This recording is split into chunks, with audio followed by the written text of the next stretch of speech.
recording now.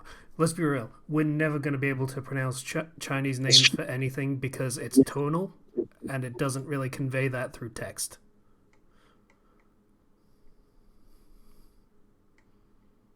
Yeah, It is I entirely possible it's not Zetianji, it's Zetianji. Shishanji or something like I don't know. I don't know. It's such an anti-English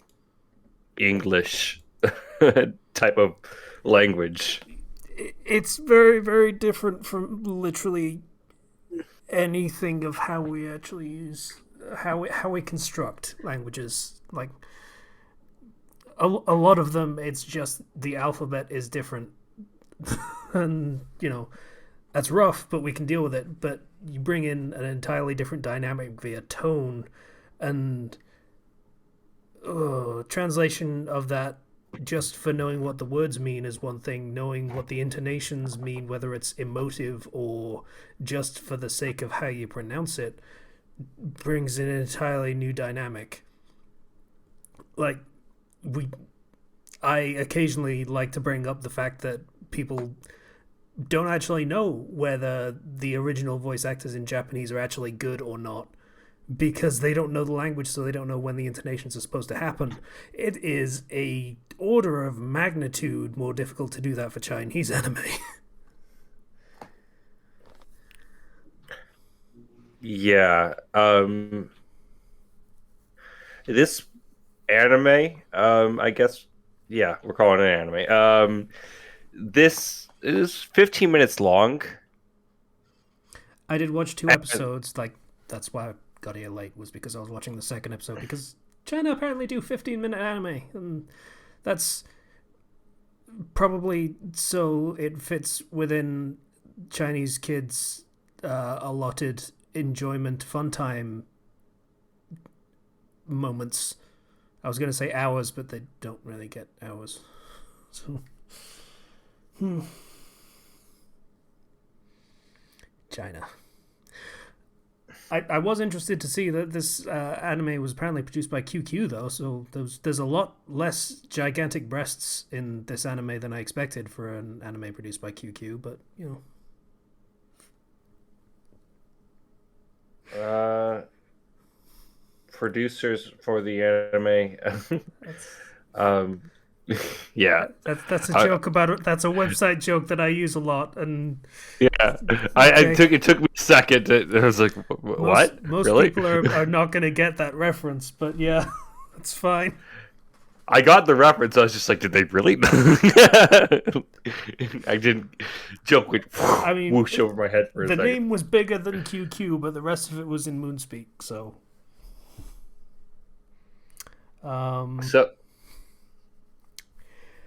this is a Shansha anime, like straight up. That's what it is, top to bottom. yeah, the animation style makes me think of that. Like this came out in 2015. It feels like it came out in like 2008. Mm. It has a very specific feel of the type of anime that would be on not even an anime specifically, but more like the Saturday morning cartoons and stuff that would Mm. go on around that time. Yeah, let's be real. Judging Chinese versus Japanese anime is a very different beast. Um, I'm I just simply saying the type of feel that it gives me in terms of the animation. mm, It's kind of weirdly nostalgic, I guess, is what I'm trying to say. I was gonna say it's weirdly cheap, but all right, fair It's enough. its cheapness is nostalgic. Sure, but like, yeah, there's a thing about anime where conversations is how they save money because they do it very simply. Like you just have a static shot of someone's face and lip flaps. Um, the thing is, you know, most anime have lip flaps have like five, maybe six different mouth shapes for them. This has two. closed and open. So that realistically, all of the characters should be saying ma ba ba ba ba, but okay.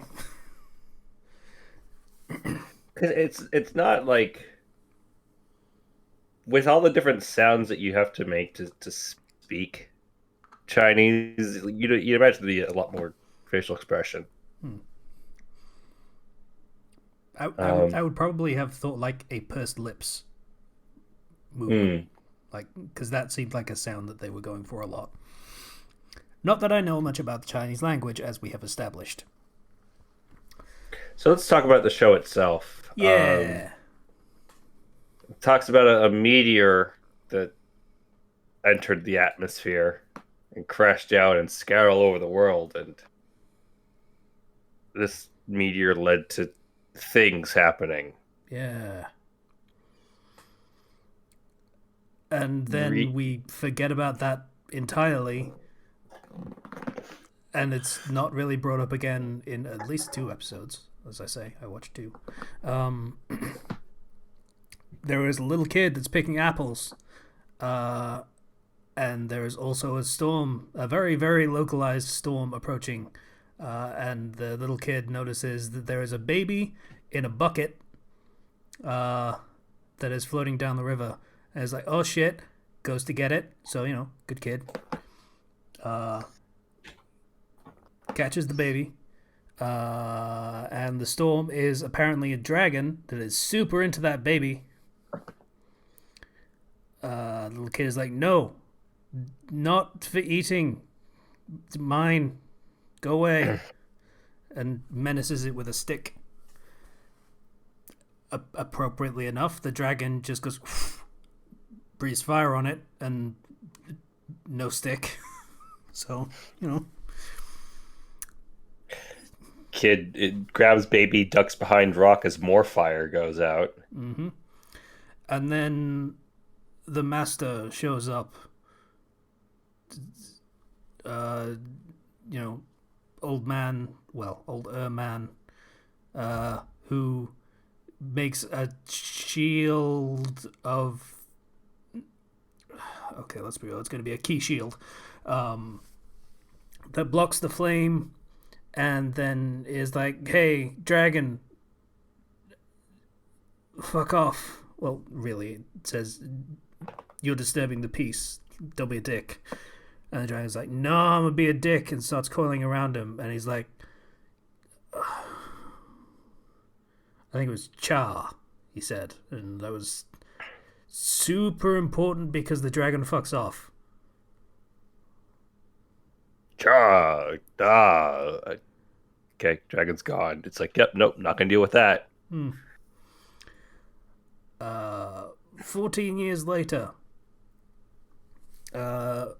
Kid and Baby are now students of the Master, whose name I don't think we actually got. So the little kid's name was Yu Ren, I want to say, and the baby's name is Chong Sheng, I want to say. It's older student, younger student. We're just going to go with that. So they're learning under the master about cultivation because, that's what it is. It's Shansha. Eastern mysticism, strengthening of the soul, and being cool, badass martial artists kind of thing.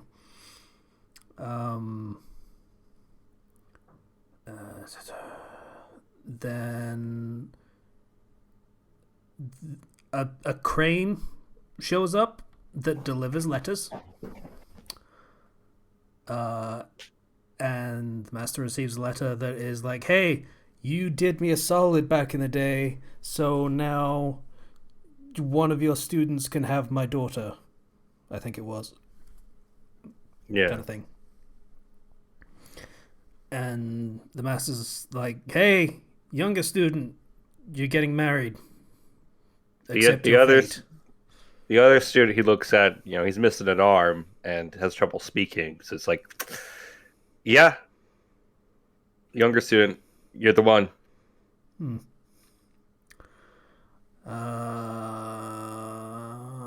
Then the I can't remember whether anything in particular happened between then and the scroll reading thing, but it probably wasn't important. And if it was, it'll come back to me. The master takes them into the library for their little uh, I want to say cultivation sect, but they are three people. Um, but it's like, hey, you memorized all this stuff. And they're like, yeah, cool. So here's this one thing that you apparently said you memorized, but apparently didn't. I guess I don't. No, it's the last thing that they haven't actually gotten to. This one is one that people are able to, um, if they can read it, they're unable to fully understand it because it's like super complex and complicated. And they're looking at the characters like, what the hell are these characters on this thing? Yeah, that's traditional Chinese for you. That's that's not even a joke. That's straight up what it is. But yeah, so he tells them how to read the first two characters by literally just saying how it's pronounced and getting them to repeat it a bunch. I feel like there is something lost in translation in this, by which I mean usually this would be like that one character has some greater mystical meaning and representation that in a text it would be like the characters have this sudden greater understanding of the world or something because they are being taught this one specific character in this super important scroll. But here is just three dudes going cha cha cha cha cha Ma, ma ma. ma. It does not quite have the same gravitas that I think it was supposed to have. Yeah, but the older student remembers him saying that first character and getting a dragon to fuck off. So I guess that's something at least. Maybe I should study this. Yeah. So he wanders off with the scroll and is just saying cha to himself over and over again on a mountainside. The younger student goes and is doing a similar thing very nearby, looking at his wedding thing that he has. Sees the older student and is like, hey, what's up? And then falls off a cliff because he has a dizzy spell or something. Yeah, and then he just hits the ground hard on his back. Yep. And he's out. So one-armed older student goes and makes, I think his name was Yu Ren. Yeah. He makes a makeshift stretcher to get Cheng Sheng. Yeah, and begins to just drag him back. And they are attacked by wolves, demon wolves specifically. Yeah. He like it jumps at him and he slashes at it and they both get a cut in the face. Okay. And then there are two more wolves. It summons more wolves. Yeah. That's where the first episode ends. So I didn't see the second episode. Where's it go? So the second episode, right back where we were, the first wolf has the other two wolves attack first because, you know, it's in charge. It makes sense. The older student tries to fight them off, does okay, like gets a decent hit in despite being attacked 2-on-1, but gets his arm pinned down, so he's kind of helpless a little bit. Another one starts menacing the dude that's on the litter, who is now conscious, but still basically immobile. He can sit up part way, but that's about it. And then the master comes jumping in, like, you know, air stepping kind of thing. And I can't remember whether he killed the wolves or they just run away. It's not really important. Either way, he solves the problem. Yeah, he comes in, he solves the problem, takes a look at the younger student who is glowing, which was a thing in the previous episode. He was glowing after he got hurt. Does some stuff, like, Naruto hand signs, and a yin-yang symbol, like, shoots into the younger student's forehead, who then falls unconscious. He wakes up in a hot spring bath, at which point the master tells him, yeah, your meridians have... He says some Shansha bullshit, and it's basically, hey, your body and soul are fucked. You are probably going to die before the age of 20.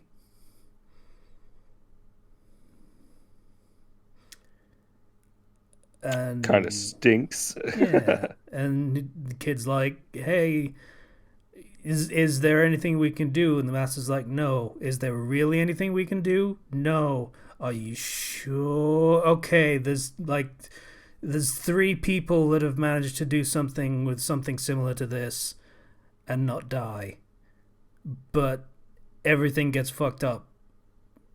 And the kid's like, I want to try anyway. And the master's like, no, accept your fate. So the kid's like, oh. He goes to rest in, one of the buildings. The master tells the elder student to, watch over him, make sure he's okay. Elder student immediately just goes in, gives him the little sword thing that he has, and says, go, run away. Fair enough. What a bro. Accept your fate and die. No, that's stupid. Get out of here. Yeah, so that was pretty cool. So youngest student is running off, and the moment he gets far enough away from the sect, the yin-yang symbol appears again under his feet, and he gets trapped in an illusion where he's on a beach, and a giant death temple rises out of the sands, and the master's voice is like, hey, everything can get fucked up if you go and do stuff to try and not die. And the kid's like, I would like to not die, though. And the master's like, are you really sure? And summons giant skeletons that move like they're in a dance troupe. This really went somewhere, huh? A little bit. It wasn't intentional that they move like they're in a dance troupe, by the way. They just sort of sway side to side while they're doing anything, so it looks a little silly. And the kid is like, hey, I don't want to die, though. Like, it's kind of important to me. And has some kind of internal revelation of how much he wants to not die. And stands there while the skeletons are trying to run him down, and he shouts, ah, and destroys everything by shouting, ah. Typical Shansha stuff. So he comes out of the illusion, and his master's there, and he's like, hey, you did the thing so I could prove my resolve. Thank you for this final lesson, master. And the master's like, yeah, okay, just fucking go. I don't care anymore. So the kid goes into town, and the master says, go to the what was it called?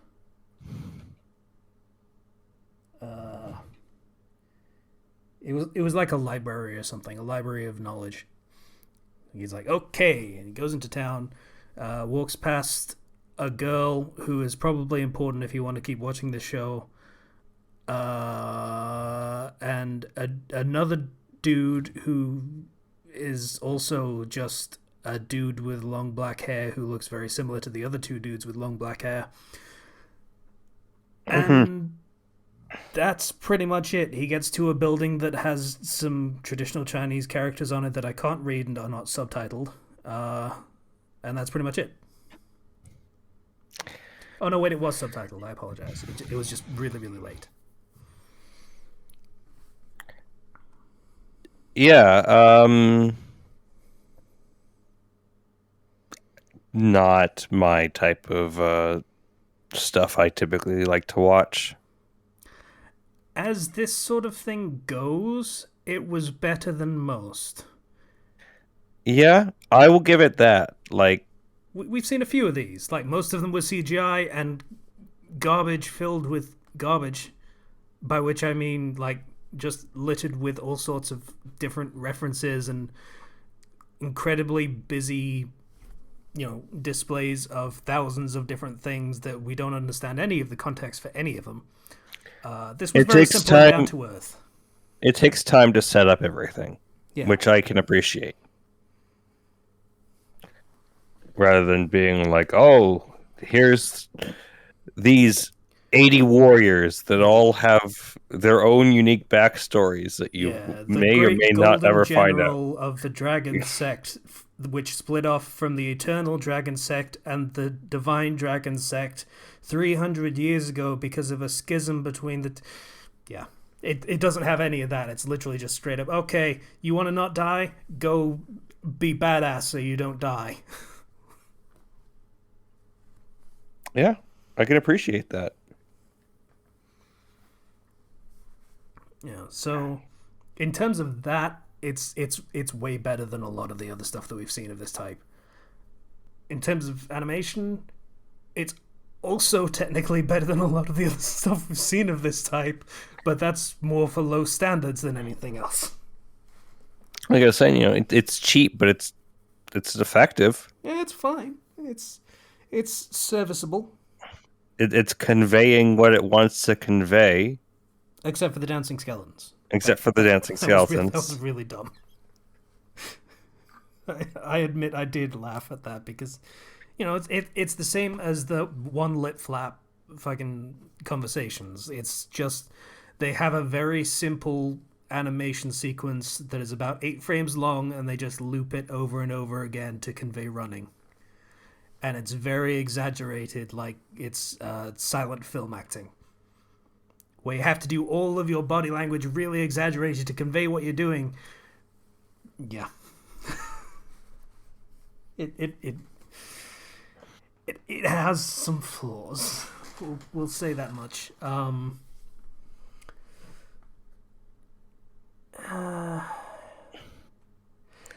I'm trying to think whether I would even say I would recommend this, and I'm honestly on the fence. If you like Shansha, this might be one for you. If you don't, fucking don't. Like that's probably what I would draw the line at. yeah, because I don't know. It's such a very specific type of genre, you know? I mean, we say that, but a lot of shonen battle series also take a lot of cues from Shansha. Like Yeah, Dragon Ball is basically a Shansha series. that is true. It's just that there's also, I feel like, there's like taking elements from it and being like a soft genre, and then there's the hard Mm. genre that is heavily rooted in like Chinese its mysticism, yeah. yeah its own specific mythology. Mm. And that can be really hard to get into unless you're already kind of into that. Yeah, it's a lot of the stuff that, the cultural cues that a Chinese person would know intrinsically from growing up and hearing like Chinese folklore and stuff like that, and we just don't. We just don't.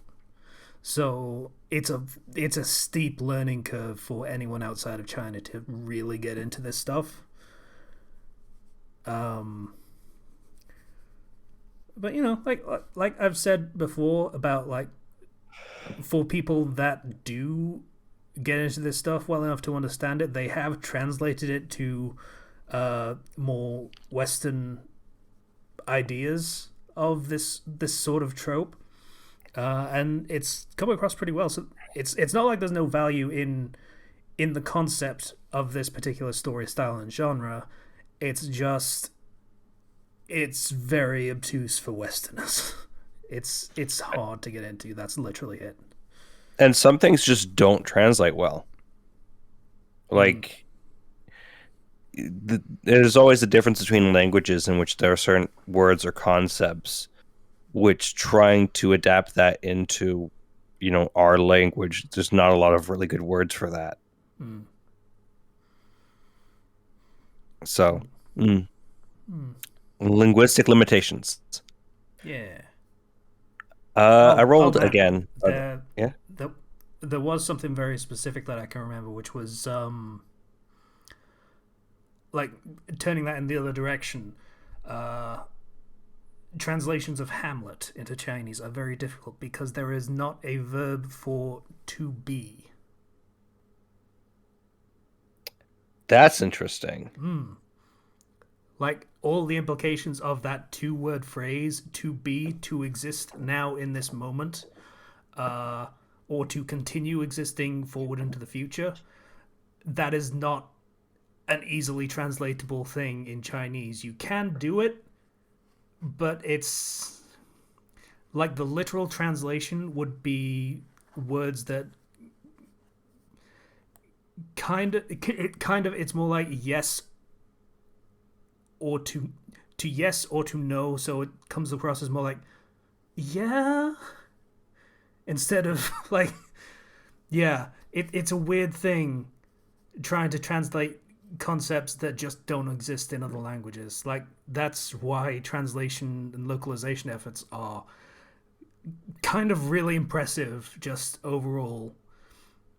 I'd say Chinese is more difficult than Japanese, but both are very difficult to go from in either direction, from English to them or from them to English. Yeah, I remember there was this whole thing I was reading of like words in like German or Russian that like encompass multiple concepts, and you're just like, we don't have a word for that. We have to use a full sentence to explain that thing. Yeah. And it's just it's really interesting. Well, I rolled a 12. Okay, 12 is L. That's what we're going to be taking. Yeah, let's someone play Death Note soundtrack. L's here. 35.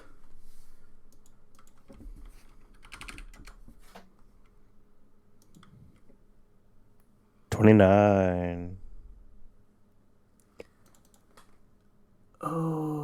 Okay, that could be a lot of things just from the title. Well, I still have my veto, so. Okay, by the looks of it, it's not that bad. Sorry. Yeah, Patient saw is his, right? Yeah. Lovely Complex. You're right, that could be a lot of things. I think I've heard that name before. I don't know where. Released in 2007, based on a shoujo manga by Nakahara Aya, serialized in... Okay, no one cares. Risa and Utani are always being laughed at as the comedy duo. Riso, a girl, is taller than the average girl. Okay. And Otani, a boy, is shorter than the average boy. The two are always bickering, and even their teacher sees them as a comedy act. But as their friendship develops, so do Risa's feelings towards Utani. The Short King anime. Yeah, basically. Short King and Giantess. I feel like some fetishes were born from this anime. Maybe. Yeah.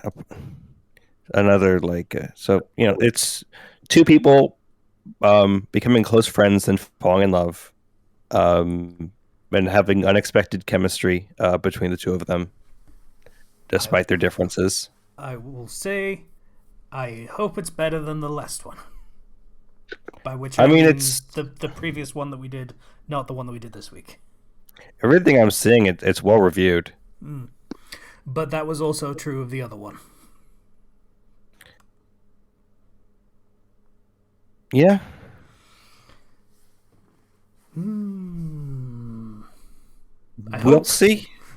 like, like that that fucking anime has just made me leery of romance anime in general. Ugh. That's how unsettled I was by it. It's just kind of poisoned the well a little bit. Well, let's hope this is a palate cleanser. Yeah. Yeah. Everybody seems to like it. So hopefully we'll like it too. Then you never know. You never know. Lovely complex. Or love com. I think it's an abbreviation. See you guys next time with Love Com. It's a rom com. It's just a rom com. I don't know, something about that shortened title just weirds me out. Anyway, bye everybody. I know, it makes me feel weird, right? I feel a little bit gross.